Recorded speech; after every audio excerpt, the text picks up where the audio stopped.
Let's get it. This is Life's Essential Ingredients with Jeff and a Mike, where we hope to inform, inspire, and transform lives, one essential ingredient at a time.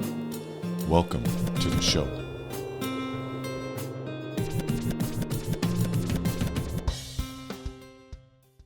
Oh yeah, listeners, here we go. Unfortunately, my mic is not here. Some people got to work, and that's my Pasho today. So missing you, Pasho. But we are here, season 5, episode 18 with Jacquie Elliott coming from Bend, Oregon. And it's going to be a tremendous episode. If you're new to this podcast, first of all, just thanks for giving us a shot. You know, we are in our 5th season and our 18th episode, and I don't know how many we've had, maybe over 150 or so. But Mike and I started this podcast with the intent of just helping one person. And that one person has always been me. And so, Jacquie, don't get it twisted. When you see my head down, I'm not looking at my phone. I'm taking notes. I'm trying to grow. I'm trying to learn. I'm trying to get better because this thing called life is difficult.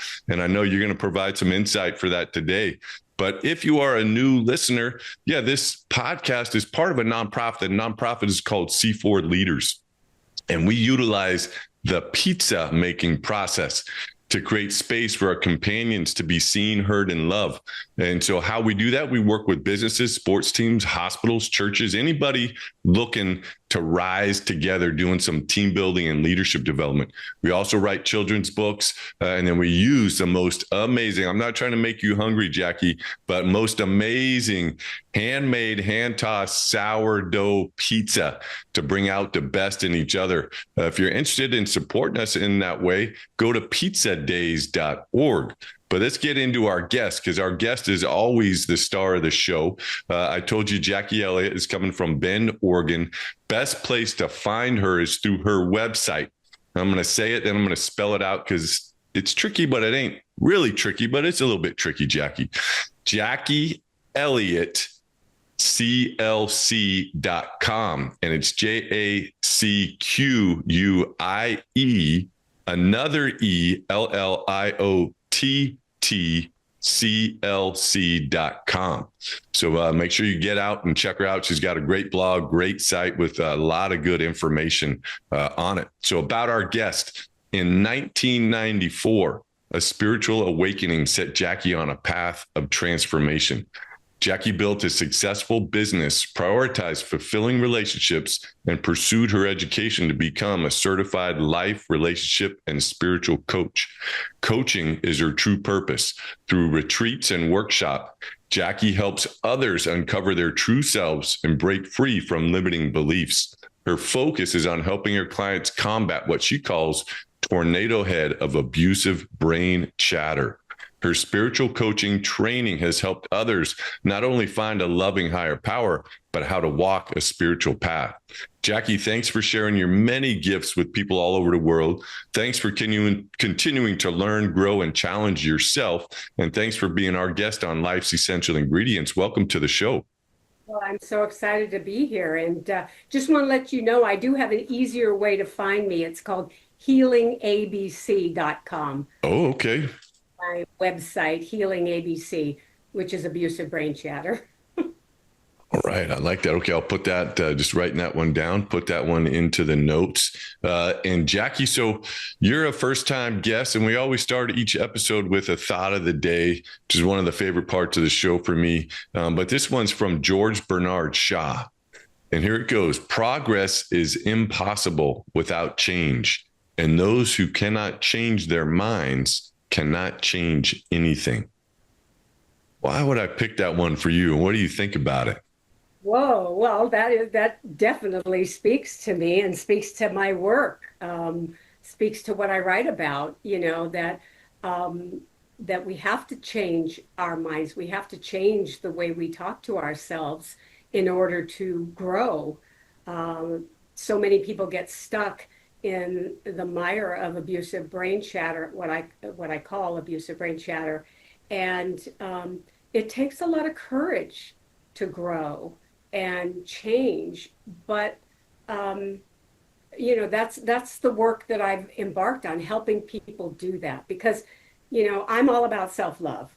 My history is that I spent much of my life in self-hatred, and self-abuse.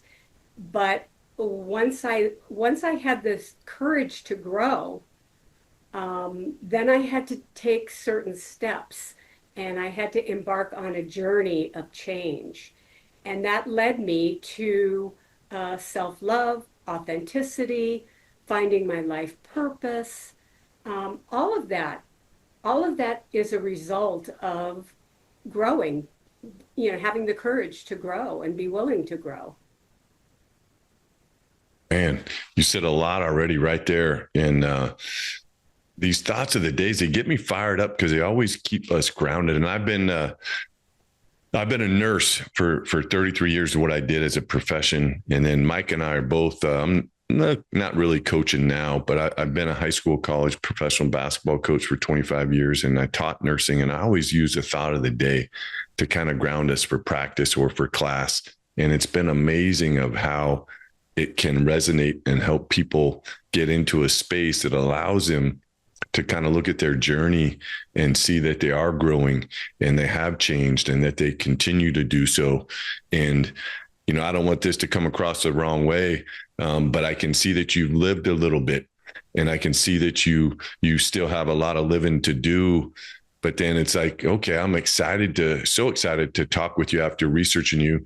And again, don't take this the wrong way, but you could just be sitting there playing cards or doing some crochet or whatever it is that you want to do at this point in your life. And you're out there making change and helping other people and taking all the lessons that you've learned throughout your life and the hardships and the tough challenges that you've gone through. And so, you know what? My life means something, and I want to take this and I want to help other people be able to figure it out, perhaps sooner than you did. Maybe not. But I just wanted to honor that in you. Again, I don't know you, but I wanted you to hear it from somebody that doesn't know you and that spent a couple hours, listening to some podcasts on you, researching you, and just want to let you know what my thoughts were on you. Well, it's so funny. It's so interesting because the thing I get most from my friends, just what you're talking about is obviously my age, and that I'm at retirement age. I'm 73, and uh, and most of my friends are traveling and I travel as well. But my friends ask me, why are you doing this? I'm having to learn all new technology. I'm promoting a book. I spent 3 years writing this book, and I'm doing all of this, and I'm asked that a lot. What is it? Why are you doing this? And the answer is always, um, I have a message to share. I feel I have hope to offer people, and I have tools and practical tips to help people change the way they talk to themselves. And I'm really passionate about that. That's really important to me. And as I was writing my book, I said, if only one person or two people or whoever picks up my book, that will be my legacy. And as they go through my book, if they realize that they are abusing themselves, they are their own emotional abusers, and they use some of the tips in my book to change that chatter, the way they talk to themselves, then my life's work will have been done. And I'm just, that's how passionate I am about this. I feel very, very sad, especially as I'm aging, when I hear my aging friends disparage themselves, disparage the way they look. That makes me feel very sad, because TikTok, TikTok, TikTok, we don't have a lot of time left. And loving ourselves opens us up to a whole world of possibilities about understanding ourselves and shaping the world. You talk about your pizza ingredients, and in my book I talk about uh, making a cake when you're a parent, and you want to decide what ingredients you want to put in this cake of your children. And while I struggled a lot while my kids were growing up, struggled emotionally and with abusive brain chatter. So I wasn't really I didn't put the ingredients that I wanted to in my children. And so the work that I've done since that, and the relationship I have with my children, and how hard I work to continue to be open and loving for them, is kind of my amends. And I now feel like I'm doing this work for them and for other parents and for other people who don't like themselves or who hold themselves back. That's the real thing. Yeah, man, you just said a whole bunch, but I want to go back just a step or two.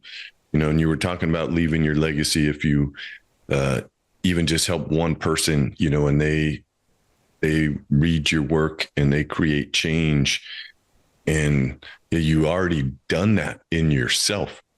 And you look at all the lives that you touch through the work that you're doing now, just being the person that you are with your friends, helping them have a different mindset around being kind to themselves, telling themselves, loving thoughts and things. Yeah, you've already established your legacy, and yeah. So I mean, I know what you're meaning. I've written, two smaller children's books, and yeah, you want them to hopefully reach somebody. But again, sometimes I think, yeah, that one person is just us, and then how we take that process and going through that process and how that comes out in our actions, and so to say, in your words, in the cake that you bake and then therefore share with the people that in your life and your sons and your grandchildren, you're doing it. And yeah, so exciting. And that's why I just love this show. I don't do social media. I don't get on. I occasionally look at CNN just to try and see what's going on in the world, but not a whole bunch, like probably 5 minutes a week. So I'm not too knowledgeable about everything that goes on in the world. I'd rather just put in my energy into the people that are doing good things within the world. So that's the lens that I see, is people like you up in Bend, Oregon, and knowing that you're making that community better and the lives, even if you just look at your children and grandchildren and them getting that spirit that you have and then taking that to their schools, to their workplace. I mean, it's hundreds, if not thousands of people that are touched by your influence. Well, thank you. I didn't look at it that way, but that's a beautiful way to look at it. Yeah, yeah, yeah. Um, all right. Hey, let's get into this thing. We're already off to a great start. It's just it's so much fun. But this is you've kind of talked to it a little bit, but I do like the listeners just to get to know you, and so the question is, what was life like growing up? And you can take that from when you were a young lady just starting out or to any other time in your life. But what was life like growing up, Jacquie? Well, I would say I had a bit of trauma in my life growing up. I had a very depressed mother and who, attempted suicide when I was a young child and several times as I was growing up. I have three sisters who are the loves of my life. We all bonded, we were very, very close. And they and I also had some sexual abuse as a child as well. So my life was built on, I talk about in my book, core beliefs and how those are the things that we have to change if we want to change. Um, and so I had a lot of negative core beliefs. Some were implanted by the negative things that happened, and some are just, we get our core beliefs from, it can be from a loving place. My mother came from a very loving place when she wanted me to be better and look better and lose weight. And, so she was always taking me in to get fixed. And I share a story where she even took me to a plastic surgeon at the age of 15. That was many years ago, to have my thighs removed Mm. because he thought they were a hindrance to my life. So in that way, I laugh because she was trying to be very loving. She wanted the best for me. And so, but she also had she also had abusive brain shatter. So without knowing it, she passed that along to me. So I grew up feeling, and I had severe asthma. So I grew up feeling like I was weak, and like I wasn't pretty, and I wasn't good enough, and that it's the most important thing in life is to get married. And so those were the things that I focused on.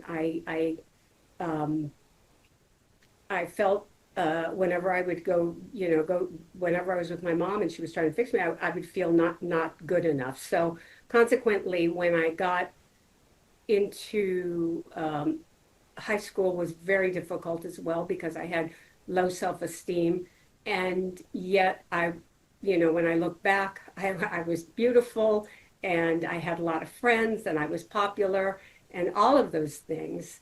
But inside, what was going on was I'm not good enough. I'll never be good enough, and I'll be lucky if someone loves me. And so I carried that forward into marriage. And I married somebody who was uh, not healthy, who was rather toxic, but fit the picture, the CPA, the person who was going to take care of me. And now I'm someone because I'm Mrs. Him. And so I lived in a fairly toxic and emotionally abusive relationship. And that's what was a result of all of those things that I learned in childhood that, you know, finding a man is the most important thing, these core beliefs. I'm not good enough to find anyone else. So the first person who loves me is the first person, who's going to get me, right? And so that's what I carried with me into my adulthood. Those were the core beliefs that held me back. Feeling like I was too weak to uh, exercise or to do any or to push myself at any level. My sisters were all dynamic personalities, and so they were going to be better than me. And the only thing I loved when I was growing up was my hair.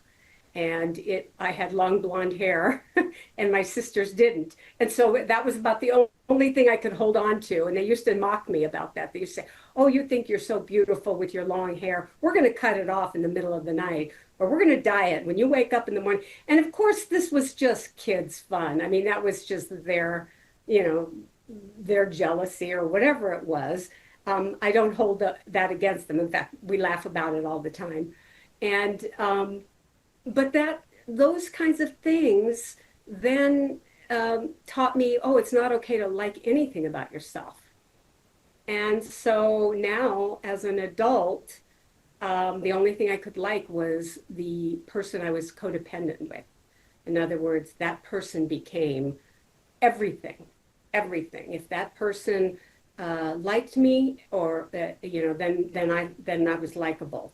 If that person took care of me, then I was safe. I was comfortable. There was no me there. There was really no me there, and that's why I talk about with my kids. I wish I had done this earlier because I think the most important thing for parents is to be there, be who you are, love yourself, be authentic.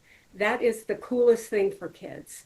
My kids felt like I wasn't stable, and so they had a lot of fears around me, and not being there or not taking care of them. And so I had a lot of work to do in order to change that. And my aha moment came, and when I realized that I had left my emotional abuser, I had divorced my ex-husband and left him, but I took my emotional abuser with me. That it wasn't he that was abusing me, it was me that stayed in a toxic relationship that was abusing me. And so that was a big shift. And, and when I had my spiritual awakening, when I woke up and I said, no, I'm not going to do this anymore. At 42, I am not going to live the rest of my life, the second half of my life, because hopefully I'll live to 84, at least. And I don't want to live that way. And so that's when the real change happened.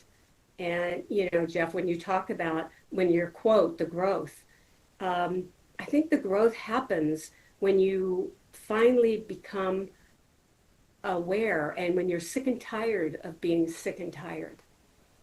And so that was my childhood. And I had a wonderful. My parents were wonderful people. I mean, my father was hardworking and worked hard to support us, and left us, financially stable when he died. And so there was a lot of wonderful things. We took wonderful vacations. They were bright people, all of those things. And I know my mother loved me deeply. Otherwise, she wouldn't have worked so hard. She just didn't love herself. And so I learned that message. But yeah, so I had a mixed childhood, I like everybody else, there was Uh, some trouble and some beautiful, wonderful things. no, I think it's always interesting, just the time, I think, of which we live, in your time. And I'm 56 now, so a little bit different time, but not so much of kind of you just did what you were supposed to do. There wasn't a whole bunch of information out there for you to go seek help the way that there is now, because so many people share what's going on. And so you think that you're kind of the only one that has this, challenge that's going on, and or you think that it's normal, that's what goes on in everybody's home until you start to mature and get out, and then you say, okay, well, that looks a little different than I grew up, or you know I don't know if my life was like that, and but we live and we learn and we grow. And I got a weird question for you. You kind of answered it a little bit, but would you really change much about your life, knowing everything that you know now, knowing who you are now, knowing your some of your friends are not so kind to themselves now in their headspace? Would you change anything knowing that going through all those challenges built you to who you are at this moment right now, and who you're going to be, until your time comes to go home? Well, that's a great question, and I don't think anybody's ever asked me that question. Um, so thank you for the opportunity to visit that.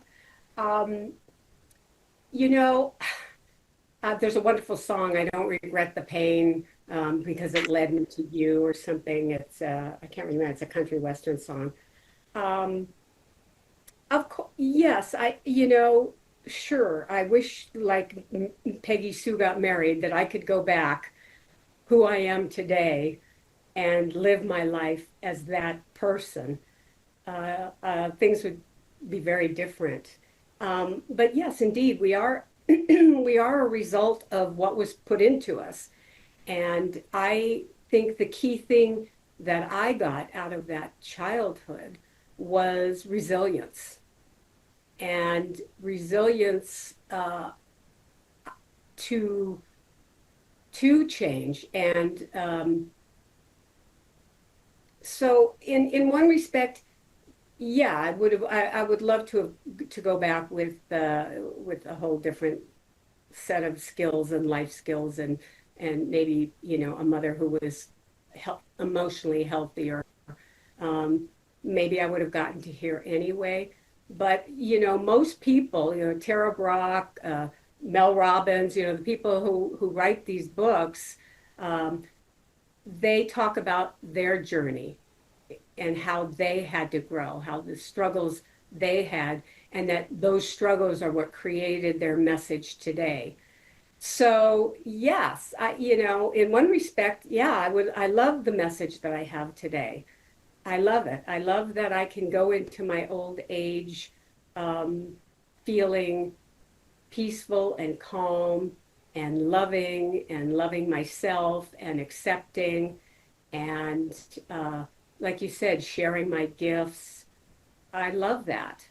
Um, and if that's what I had to go through to get where I am today, to hopefully help, you know, thousands of people or however many people read my book or listen to one of my talks, then yeah, I say it was worth it. It was hard, um, but it gave me that resilience, that strength, and that journey. When I was 42, I went on a journey. That's what happened. And I went on a journey to uh, challenge my core beliefs, which is what I talk about in my books. Be aware of what you're saying to yourself and aware of what emotional abuse is.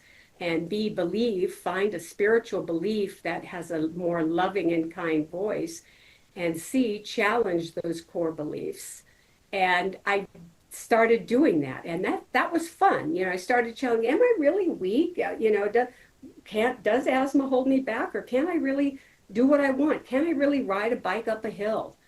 Can I do a triathlon, which I did and came in last. But the point is I had fun trying to change all of these beliefs about, no, you're not weak. You can do whatever you want. You just have to, you have to take baby steps. You have to grow each step of the way and not fall back.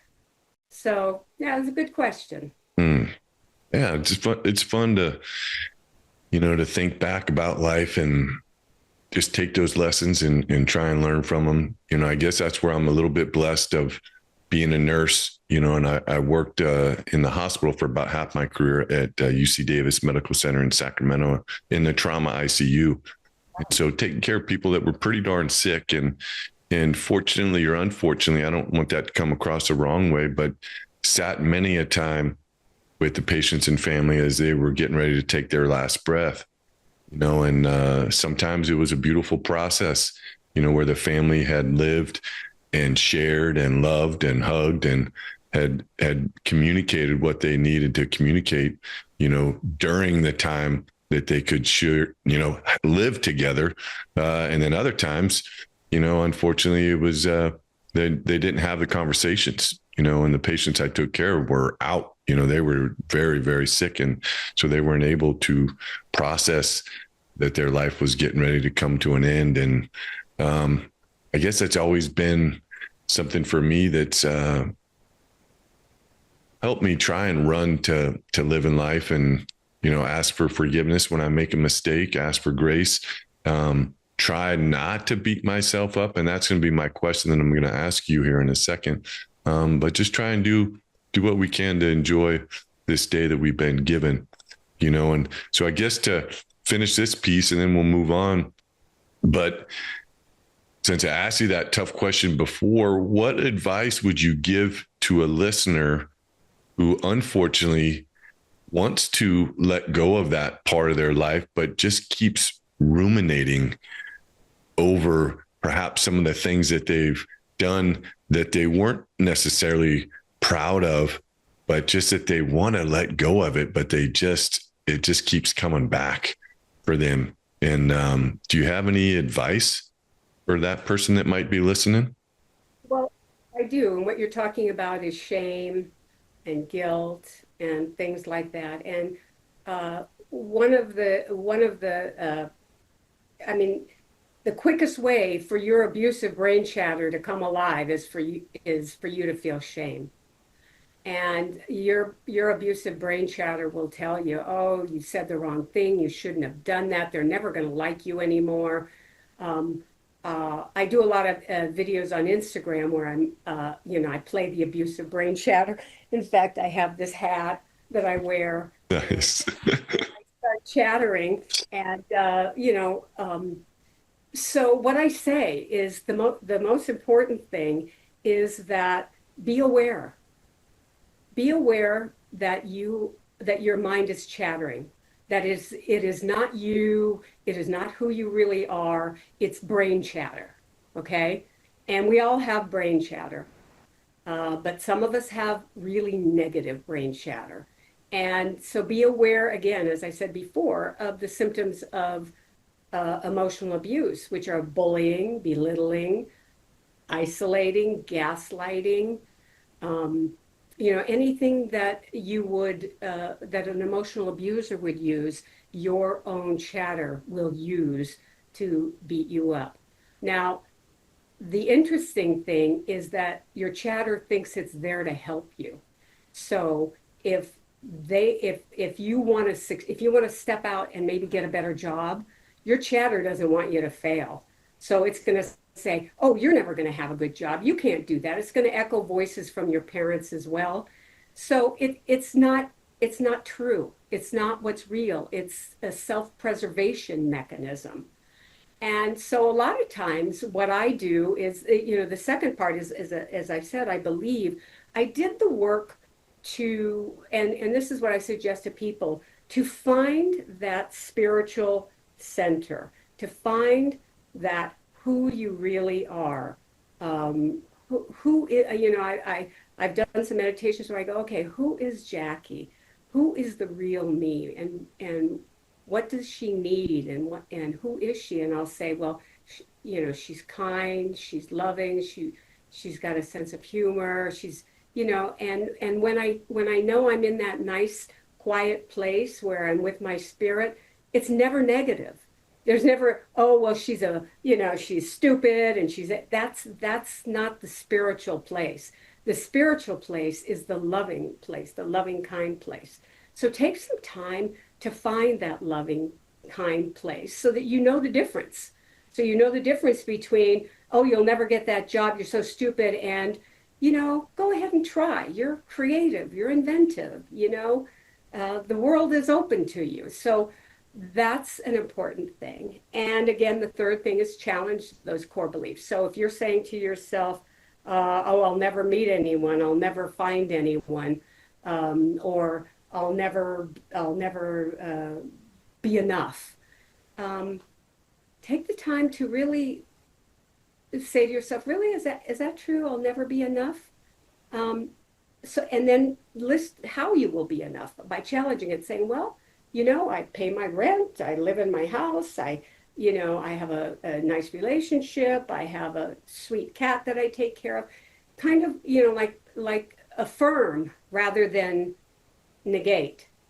And that's something that I do a lot. I talk to my abusive brain chatter. I'm telling you, when I was writing my book, my abusive brain chatter was going, who do you think you are to write this book? And no one's going to read it. You're just going to spend all this time. And I would have to not just ignore it. I'd have to just pause and go, what's going on here? What are you trying to tell me? Don't worry, I got this. If one person buys it, and I'm sure my sisters will, so there'll be four of them, if just a few people buy them, that's okay. And assure that part of yourself that you've got this, because that's what it thinks you don't have. It thinks you don't have this. And so those are the tricks that I use to quiet the chatter. I'm aware of it, and I say, oh, you're abusive brain chatter. No, I have decided that, I've listed all my qualities, and what I'm doing fits in with who I am.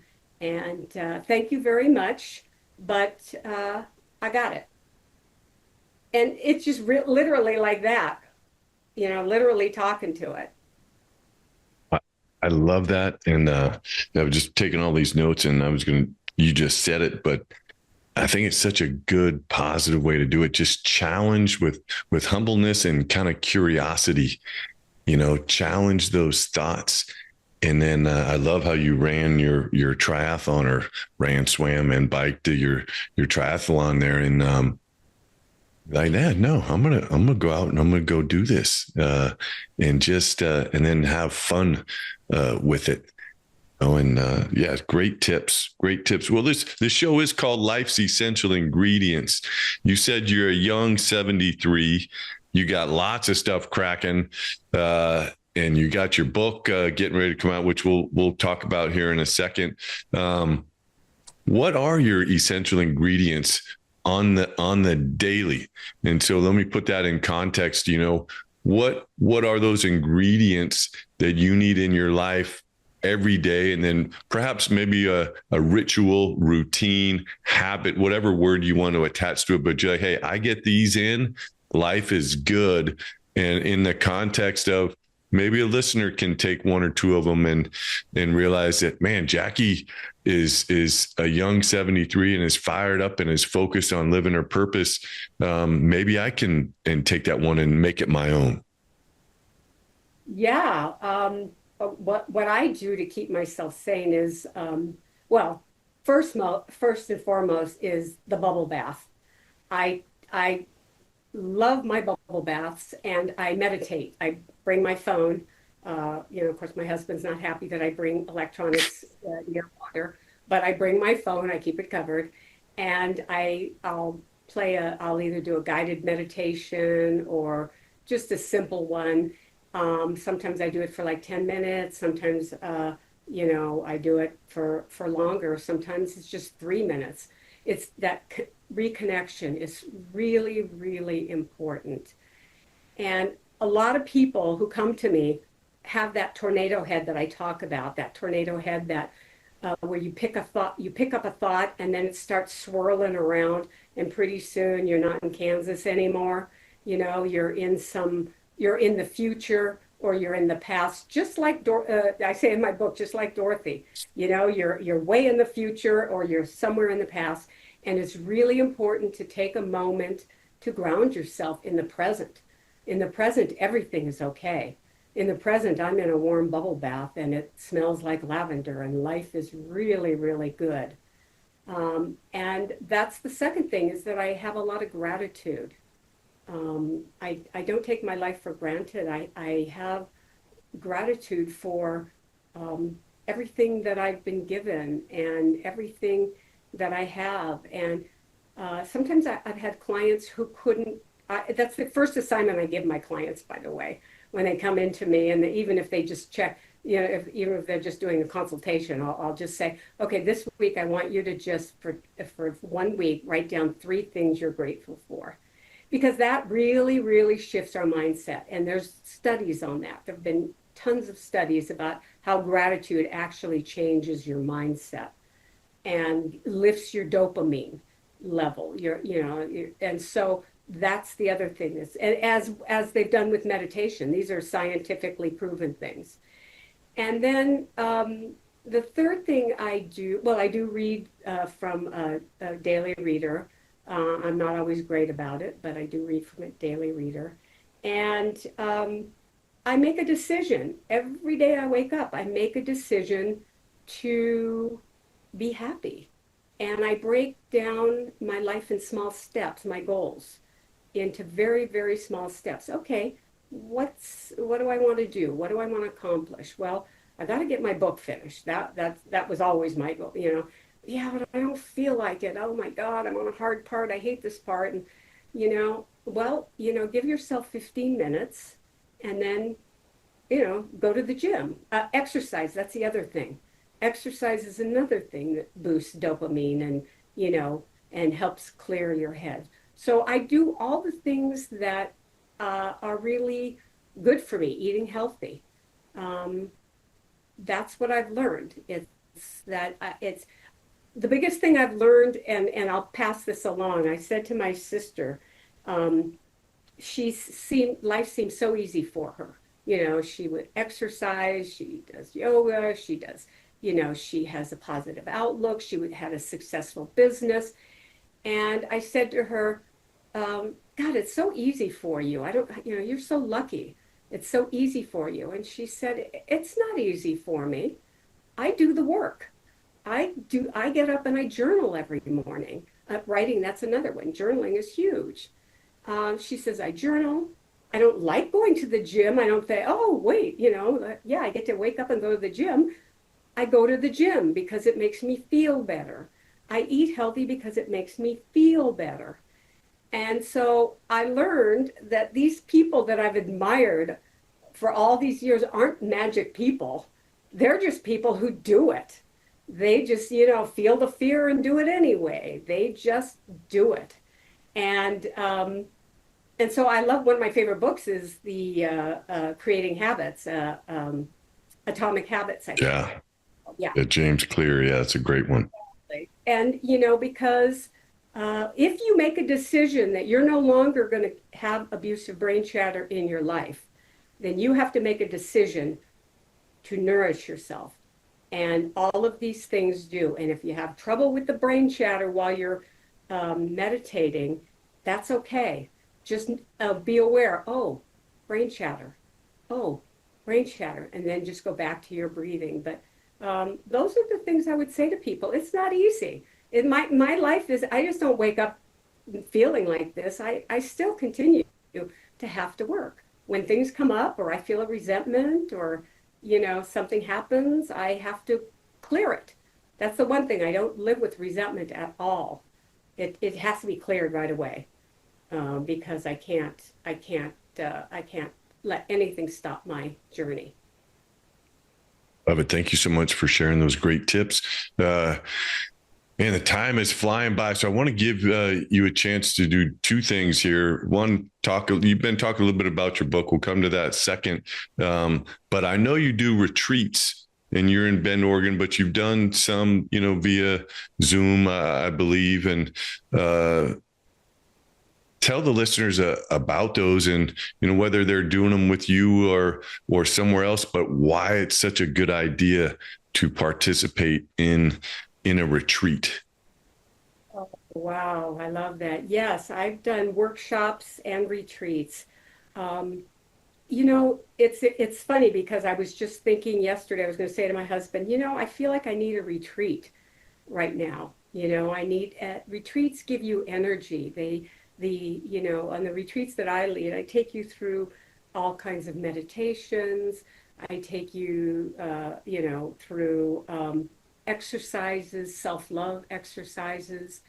And to be able to just take that time away from your phone, put away your phone, no one gets to bring it in the room, and away from life and disconnect and hear what your soul is yearning for is very, very important. I haven't done a retreat in a little while, but I'm going to be doing one once my book is out. I'm going to be doing a retreat, possibly in Mexico. I live in Mexico in a beautiful city, on actually going through the steps of self-love. We kind of go through the book and we take the time to find out what we need and what we consider self-love and how the steps we need to take in order to do that. I think they're very important. I went on a retreat one year to a Gregorian church where I was silent and there was just chanting. It was amazing. One of the most amazing things in my life. So I'm a big believer in retreats. Oh, that's great. That's great. Now I want to make sure we got and it was the website that I'll get fixed up, healingabc.com. Yeah, that's a path into my website as well. Yeah. Okay. But does it take everybody to the same Jacquie Elliott CLC site? Okay. Okay. And then let's say it again. Easier to remember. Okay. Yeah. Well, it's easy one when you see it like I see it, but yeah, probably for the listener to take it down, but yeah, they'll get there. And then let's get into the book. So when is it coming out and the title, is that the title, Healing ABC? No, the title is The Silent Bully, A Journey from Abusive Brain Chatter to Self-Love. Mm-hmm. So it's part memoir, and I'm real candid. I share all the things that I've shared. I'm just real open about it. And then I give tips and worksheets on how to go through each chapter. So it's kind of like, this is how I did it. This is how you can do it. Type book. Love it. I love it. Well, yeah, man, I think we're in a good place to wrap this up. And, we've talked about it, danced around it a little bit. But I love this quote from John Alston. The only thing you take with you when you're gone is what you leave behind. And you're doing so much stuff. I'm going to give you another 20 years of impacting lives. And And then you're going to be like, all right, hey, it's my time. And I want you to visualize you just got out of your bubble bath. Be like, all right, that's my last bubble bath. And now I'm going to go lay down on my bed. And you're getting ready to take your last breath. And you're surrounded by all the people that have been essential in your life.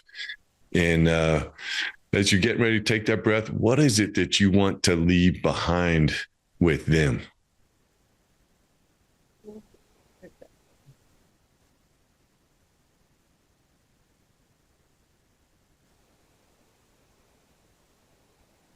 I'm okay. I'm happy. I'm ready. I'm ready. I've done all I need to do here on earth. Love it. I love it.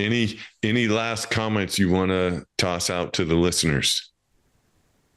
Um, no, well, I'll give a little bit of homework, which is great. A good exercise to do is to write down 5 people you admire, and then write down the qualities of that they embody, and then um, ask yourselves, how can I embody those qualities? And maybe you already do, and that's beautiful. But if you want to know who you want to be, look at those you admire and be like them. Love it. All right, listeners, there's your challenge from Jacquie. Again, we've been on with Jacquie Elliott, her website, healingabc.com, which takes you to her site, which is JacquieElliottCLC.com. Keep an eye out for her book, and I'm sure she'll have all the updates on her site. But thank you again for tuning into another episode of Life's Essential Ingredients. Boom, baby. That just happened. We out.